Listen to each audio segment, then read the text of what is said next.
So I was staring at some lovely thick asparagus in the store. I bought them, and I wanted to do something a little bit different. And so I thought to myself, I wonder if they could just be like very lightly butter poached. Um, I'd never done anything like that before. I hadn't seen anything like that before, so I figured I would give it a try. So the first thing you have to do is peel the asparagus. So I think I have about 12 here, but I'm going to give you a recipe for 16. So you peel the asparagus, and you're going to need a stick of butter cut up into pats, and that's for 16 asparagus. You'll need 4 big cloves of garlic for 16 asparagus, and then a little bit of salt, a little bit of pepper. I preheated the oven to 300 to 325, somewhere in that ballpark. Depends on your oven. I've got these all peeled now, and I want to put them in an oven-proof dish, and I want them to just fit in the dish because I want to poach them in butter, and I don't want to put a bunch more butter than I really need.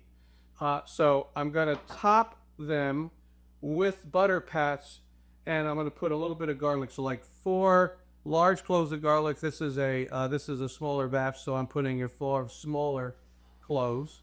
I'm going to hit it with a little bit of salt, not too much, because what I'm going to use is I'm going to use salted butter. In particular, I'm using salted Irish butter. And it just has such a great flavor for something like this to use that kind of butter.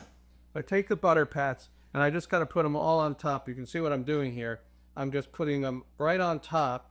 So what's going to happen is that in the oven, these are going to melt right over the top, so they're going to butter everything, and then they're basically also just going to pool there, and so it's going to be swimming in butter. I'm going to put these.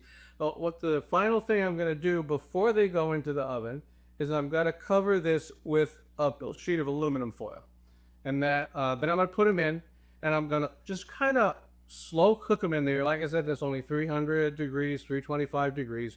I'm going to slow cook them for somewhere in the ballpark of about 15 minutes. And so we'll come back and check. By the way, a good way to test them, so let them go for about 13 or so. Take a toothpick, lift the foil up, and poke them with the toothpick. They should be cooked all the way through, but you don't want to let them get past and get up mushy. So they're going to be firm and cooked through.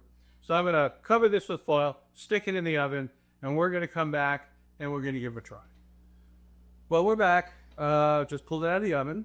I did a test. I'll start you to stick this in, and what you want to do is you just want to know that everything is cooked through. Okay. So not too much resistance, but you want to make sure that you catch them before they get mushy. All right. We're going to give it a try. I have never understood, quite frankly, the fascination with pencil thin asparagus. You know, you can't peel them. There's nothing left. Right. You can give it a try. Can't peel them. They're actually tougher. They're a little chewier and everything. The thick ones, if you can get them in your store, when they have them Right. amongst those pencil things, just go ahead and buy them, because the thick ones are really nice. So, and here it was swimming in butter. You can see it was swimming in the butter that melted all over it while it was in the oven. And then when you taste it, first off, when you can peel it, you lose that harsh outer chlorophyll something taste to it. And now it's just this wonderful buttery kind of pure asparagus flavor with butter. I mean, everything's better with butter, right? All right, and the garlic, I mean, it's not, right, the idea is that you're infusing with a little garlic. You're not turning it into garlic sauteed asparagus. I think it would be, it doesn't scream garlic at you, but if it wasn't there, you could tell the difference between with it and without it. Yeah, and a little bit of pepper, and that's it, salt and pepper. So you see how easy this is, Yeah. right? Peel some garlic, put some stuff, throw it in the oven for 15, 18, however minutes, and it's beautiful. So we're going to go eat it, and we're going to see you next time.